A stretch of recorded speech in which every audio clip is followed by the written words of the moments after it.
humanitaire est plutôt sur le long terme, ça accompagne aussi cette idée à long terme d'une sanctuaire. Cette idée que l'humanitaire peut être un humanitaire à long terme, une action qui peut contribuer à la stabilité et à la paix des sociétés est quelque chose qui n'a pas encore été très bien pensé et qu'on se réjouit de penser et de concrétiser avec nos partenaires chinois.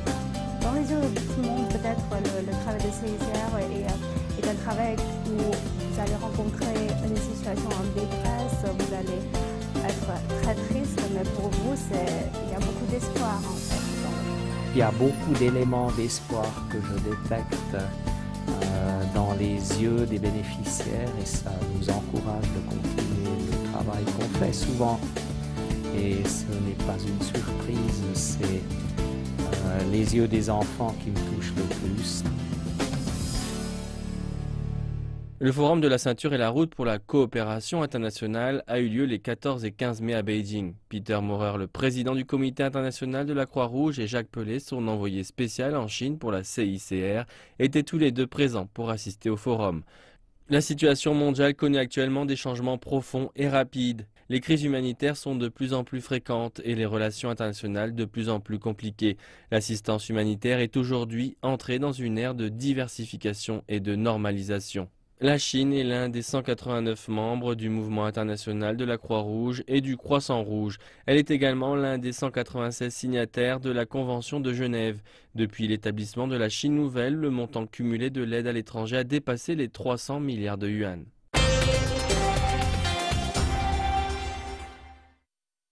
Bonjour Monsieur Peter Maurer, bienvenue dans notre émission. Bonjour, merci de m'avoir. Alors on voit que le monde a beaucoup changé depuis la création de la Croix-Rouge en 1864. Alors vous avez évoqué plusieurs fois la complexité grandissante des conflits armés actuels. Donc comment analysez-vous aujourd'hui le nouveau contexte en termes de paix et de sécurité ? En effet, ce que nous observons par nos activités sur le terrain, c'est un monde assez complexe où il y a de plus en plus d'acteurs impliqués dans les conflits, où il y a de plus en plus aussi de violences qui pénètrent les sociétés et qui ne sont pas nécessairement des guerres entre des États. Ça existe encore, mais là où ça nous préoccupe, c'est plutôt les groupes de plus en plus éparpillés qui peuplent les champs de bataille et qui ont recours à des formes de violence extrême. Cela a un impact de plus en plus grandissant sur les populations civiles surtout. Jamais depuis la Deuxième Guerre mondiale il y avait autant de personnes déplacées au monde. Ce qu'on observe aussi aujourd'hui dans les conflits, c'est que souvent les systèmes d'éducation, de santé, d'eau, d'hébergement de population, tous ces systèmes sont en train de s'écrouler. Surtout les systèmes de santé nous font beaucoup de soucis.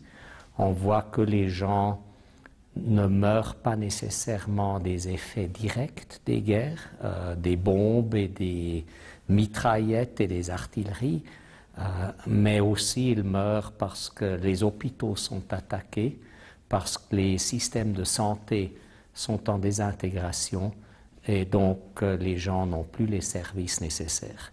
Donc on est vraiment, depuis les derniers 5 ans, on voit que le manque de consensus entre les puissances du monde, le manque de consensus dans la communauté internationale, la difficulté d'organisations comme les Nations Unies de jouer leur rôle de prévention de conflits et de résolution de conflits nous reste, nous retrouver avec une multiplicité de conflits, avec un approfondissement de conflits, avec la violence de plus en plus extrême, de plus en plus urbaine, impact important sur les populations civiles. Alors, pourriez-vous nous décrire brièvement les fronts de votre action humanitaire aujourd'hui? Par notre mandat, bien sûr, nous nous focalisons surtout sur les pays et les contextes dans lesquels il y a des guerres ouvertes, des conflits ouverts, de la violence visible, et donc un tiers de toutes les opérations du CICR aujourd'hui est concentré sur le Proche-Orient, sur la Syrie, l'Irak, le Yémen, les pays voisins de ce conflit. Ça fait déjà 35% de tout ce que le CICR fait. 42% additionnels sur ces 35%, 42% sont déployés, de nos effectifs sont déployés en Afrique. Et en Afrique, cela ne vous surprendra pas, c'est la Somalie, le Sud-Soudan, c'est le lac Tchad, les Grands Lacs, c'est les pays du Sahel déstabilisés. Et donc, des pays quand même dans lesquels on doit déployer nos effectifs. Et en dehors de ces contextes, il y a quand même encore des opérations importantes. N'oublions pas l'Afghanistan, le Myanmar, les Philippines, la Colombie en Amérique latine, sont tous des conflits extrêmement importants. Alors, et comment jugez-vous les actions humanitaires qu'accomplit la Chine aujourd'hui? Je pense que la Chine s'est surtout focalisée par la nature de son histoire sur le développement du pays, et avec le développement du pays, vu l'ampleur du pays, sa réussite reste d'avoir développé la Chine aussi, et d'avoir pu stabiliser les vies dans ce pays. On voit que de plus en plus ces dernières années, la Chine prend son rôle comme pays qui contribue au développement du monde, mais qui, petit pas par petit pas, s'intéresse aussi aux questions humanitaires. C'était un des messages que j'ai apporté au forum maintenant qu'on vient d'avoir pendant le week-end, qu'on espérait bien que la Chine s'engage davantage sur une route de l'humanitaire, et donc j'espère bien que ces premiers débuts qu'on a vu voir d'engagement de la Chine pour l'action humanitaire vont s'agrandir dans l'avenir. Alors, quelles sont les coopérations envisagées entre la Croix-Rouge et la Chine dans ce cadre? On est déjà très heureux d'avoir signé aujourd'hui un mémorandum avec la Chine qui nous donne une première contribution importante d'1 million pour notre action en Syrie. On a travaillé par le passé, on a eu des soutiens de la Chine sur notre action en Afghanistan, et on espère bien que peut-être ce concept de route et ceinture nous permettra de définir plus précisément les contextes dans lesquels la Chine s'intéresse. On a constaté que parmi les 60 pays prioritaires dans ce concept de ceinture et route, sont des pays, 40 sont des pays dans lesquels le CICR est actif à des opérations, et on aimerait bien engager la Chine sur ces pays. Je commence par le Myanmar, par l'Afghanistan, par les régions du sud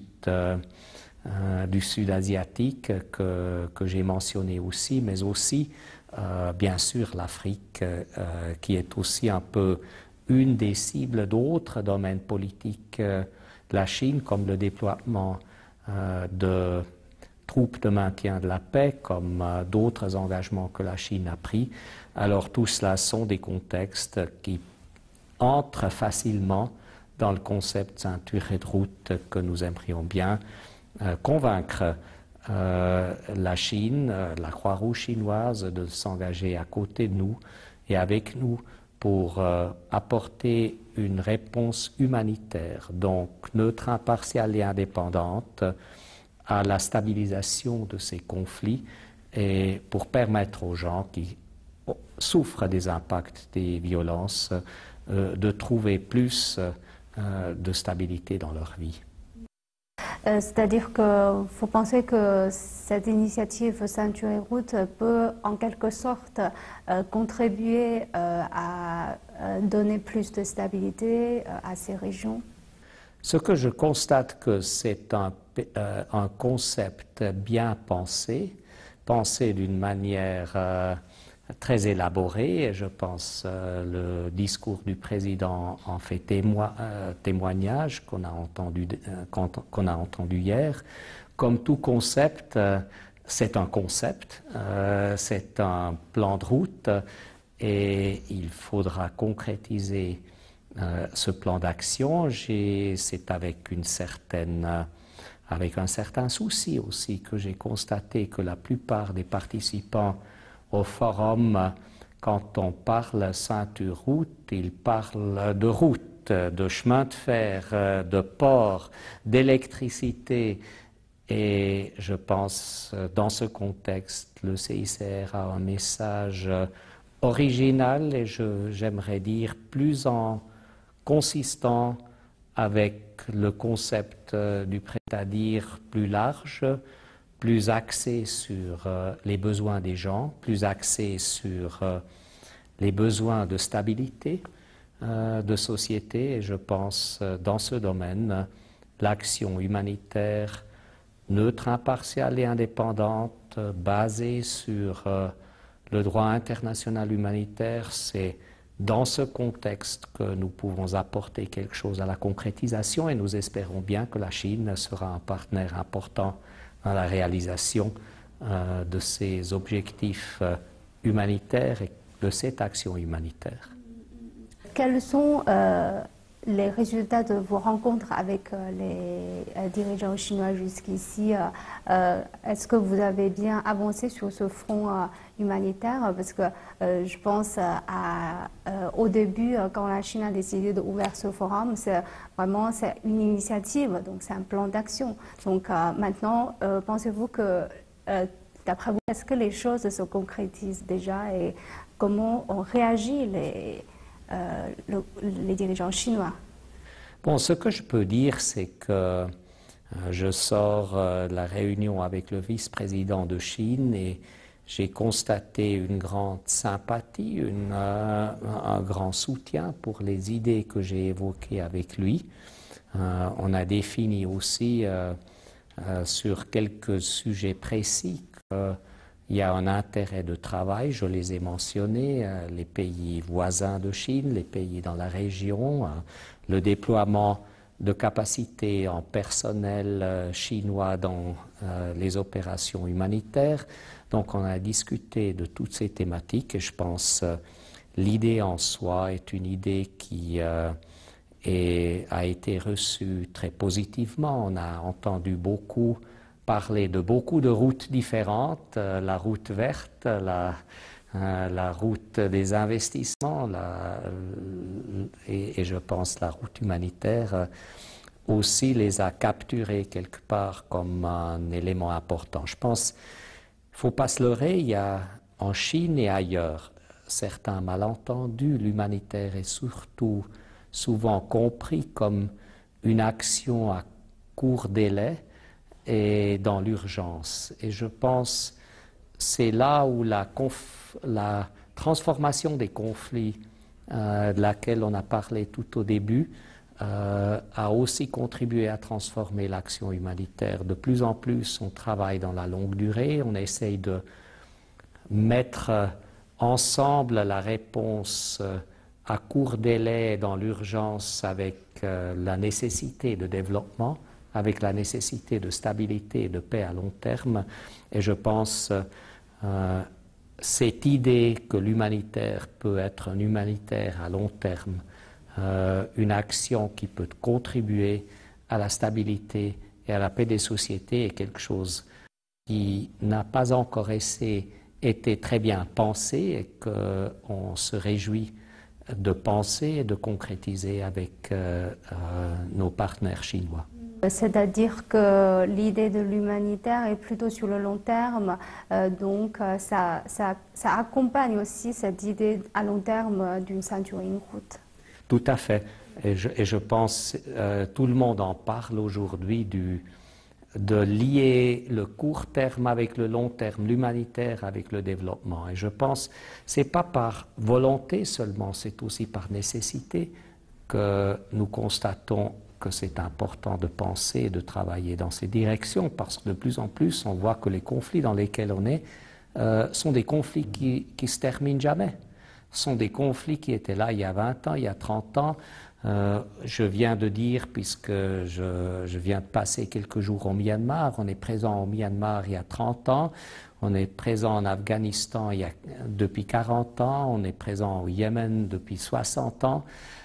Donc, tout cela ne ressemble pas à l'idée originale de la Croix-Rouge qui a été fondée pour atténuer les souffrances de bataille et de guerre immédiate et à court terme. Donc, de plus en plus, la réalité nous force à envisager les besoins d'une manière différente. Vous savez peut-être que les populations déplacées aujourd'hui sont déplacées de plus en plus dans le long terme. Il y a encore quelques années, la moyenne de déplacement était de 10 à 11 ans. Aujourd'hui, la moyenne est de 20, 22 ans de durée de déplacement. Donc, on voit que tous les indicateurs dans lesquels on pense visent à nous occuper de problèmes dans le long terme.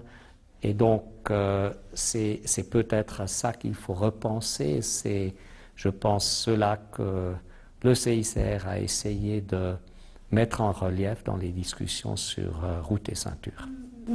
Et plus concrètement, je pense que beaucoup de téléspectateurs ne sont pas vraiment spécialistes des actions humanitaires. Peut-être la première chose qu'ils pensent, c'est bon, la Chine peut contribuer à plus de financement pour le CICR, pour donner au secours à des populations. Est-ce que c'est le seul moyen ou il y a aussi d'autres moyens différents pour contribuer à l'humanitaire? Les capacités sont importantes. Si vous regardez ce qu'on fait dans le concret, c'est mettre à disposition l'eau, réparer les systèmes de distribution d'eau, c'est de mettre à disposition des systèmes de santé, des hôpitaux, des cliniques mobiles, des médecins, des infirmières. Ce qu'on fait, c'est ou bien, si la nourriture manque, d'apporter de la nourriture ou de capaciter les populations à se nourrir peut-être avec la prochaine saison d'eux-mêmes. Et donc, de plus en plus, on voit que pour augmenter ces capacités, il ne faut pas seulement de l'argent, il faut des formations, il faut des expertises, il faut des connaissances, il faut des connaissances de profession, mais il faut aussi des connaissances de contexte. Et je pense que c'est les deux choses qu'on aimerait bien mettre ensemble dans les opérations avec la Chine. La Chine est un pays à ressources et à capacité professionnelle énorme. Le CICR est une organisation qui, depuis 150 ans, connaît les contextes de violence et de guerre. Et je pense les connaissances professionnelles chinoises sur les domaines techniques que je viens de mentionner, la santé, l'eau, la sanitation, les déchets, la nourriture, sont tous des compétences qui sont importantes et qu'on aimerait bien que la Croix-Rouge chinoise, dans la mesure où elle peut et veut être internationalement active, le CICR, avec l'expertise chinoise, avec le soutien aussi, bien sûr financier de la Chine, puisse augmenter, élargir, agrandir dans l'avenir. Comme vous avez mentionné tout à l'heure, vous avez beaucoup d'expérience sur le terrain. Alors, pouvez-vous profiter de cette occasion pour partager des moments inoubliables avec nos téléspectateurs? Je visite des situations particulièrement difficiles. Les familles ont perdu leurs proches, les enfants ont été blessés par les obus, par les armes. Donc on voit les familles ont été déplacées, ont été partagées. Donc on vient dans un contexte de tristesse, de difficulté. Et néanmoins, je vois cette résilience de beaucoup de gens dans leurs yeux. Je vois combien ils se réjouissent de voir le CICR, le délégué arriver avec un peu d'espoir. Et cet espoir peut venir en forme d'assistance, il peut venir en forme de soutien, il peut venir peut-être aussi en forme d'information sur un enfant, sur la femme ou le mari qui est séparé de la famille et qui est en prison. Donc il y a beaucoup d'éléments d'espoir que je détecte dans les yeux des bénéficiaires et ça nous encourage de continuer le travail qu'on fait souvent. Et ce n'est pas une surprise, c'est les yeux des enfants qui me touchent le plus, qui, malgré toutes les difficultés dans lesquelles ils sont, envisagent quand même un avenir pour leur vie, mais il faut leur faciliter et donc il faut montrer cette solidarité pratique.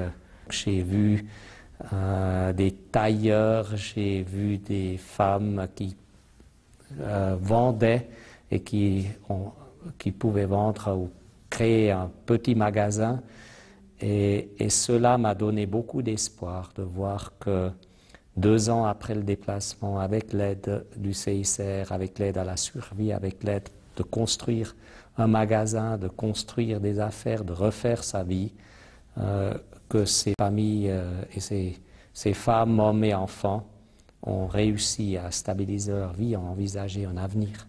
Quelque part, le fait de pouvoir aider, de donner une perspective d'avenir avec relativement peu de choses, mais avec un grand impact, c'est ce qui nous donne un peu d'espoir au milieu de situations qui sont particulièrement difficiles. Comment votre carrière diplomatique a influencé votre travail à CICR?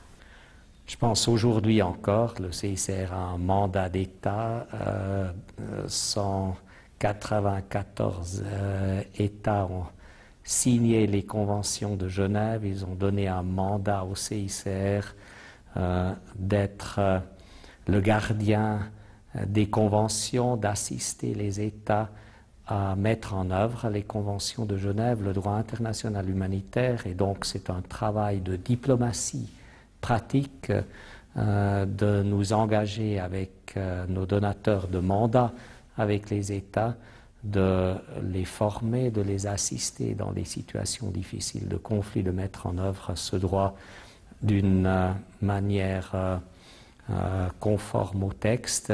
C'est un travail techniquement juridique, mais en fait très diplomatique, et donc le travail de diplomate m'a beaucoup aidé à envisager, à négocier aussi, parce que la négociation, en fin de compte, fait partie aussi de l'humanitaire, et c'est ce dont j'ai pu capitaliser du travail de diplomate par passé. Mais en fait, un des principes les plus importants de la Croix-Rouge est la neutralité. Mais vous avez été diplomate, donc vous vous rendez compte sûrement des intérêts impliqués dans chaque conflit. Et comment avez-vous pu, les membres aussi, garder leur neutralité, gérer leurs sentiments sur place? Est-ce que c'est un travail difficile? C'est clair, ça demande énormément et surtout, je pense souvent à nos employés locaux parce que c'est eux qui sont le plus impliqués par leur famille, par le contexte dans lequel on travaille, à l'émotionnalité de conflit. Ils sont des membres d'une société qui est partagée, qui est divisée par les guerres et par la violence, et souvent nos employés locaux sont en même temps des gens qui travaillent et qui doivent travailler en respectant les principes de neutralité, d'impartialité et d'indépendance. C'est un travail difficile, je reconnais, on essaye de piloter, de guider, d'aider, d'assister nos collaborateurs pour qu'ils puissent bien faire leur travail, mais c'est aussi une capacité, une force personnelle qui est importante et que j'apprécie énormément quand je vois nos collaborateurs sur le terrain sont des gens qui réussissent à sortir des émotions de violence et de voir ce qui est important pour la société et ce qui est faisable dans un certain contexte. Et je pense cette capacité de sortir de la conflictualité et d'offrir un terrain neutre à différentes parties fait la force du mouvement Croix-Rouge, du CICR en tant qu'organisation. Et en fin de compte, elle repose sur cette force des collaborateurs d'avoir cette capacité. Pour résumer, comment voyez-vous le futur de l'action humanitaire pour le CICR et le futur de la Chine en termes de l'action humanitaire? En tant qu'action humanitaire, je pense on est aujourd'hui, je l'ai brièvement mentionné, en train de voir beaucoup de nouveautés technologiques et je pense qu'il faudra adapter les nouveaux instruments, les nouvelles potentialités technologiques pour arriver à faire plus avec moins. En même temps, je pense qu'on sera confronté aux mêmes questions auxquelles on était confronté par le passé, les grands dilemmes entre principe et pragmatisme, entre le droit et sa mise en œuvre resteront. Les grands défis de négociation, d'accès entre parties et de création d'un espace humanitaire resteront. Donc il faudra aussi se baser sur une grande expérience et adapter cette expérience à un monde nouveau. Avec la Chine, je pense, le forum qui vient de se terminer sur route et ceinture nous permettra, j'espère, de nous focaliser sur certains pays et contextes qui nous permettent d'avoir un vrai impact et que d'avoir la Chine comme un partenaire important de cette action humanitaire. Je vous remercie, M. Peter Maurer, d'avoir partagé vos expériences très chères à nos téléspectateurs. Merci pour votre intérêt.